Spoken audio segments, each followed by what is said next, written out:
జీవితం నిన్నటిదే, రేపేమి జరుగునో తెలియదులే.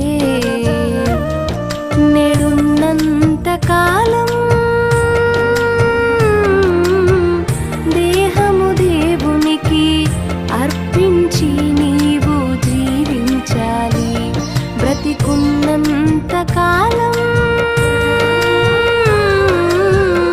సమాజ సేవలో దేవుని పనులలో జీవించాలి. నీ జీవితం నిన్నటిదే, రేపేమి జరుగునో తెలియదులే.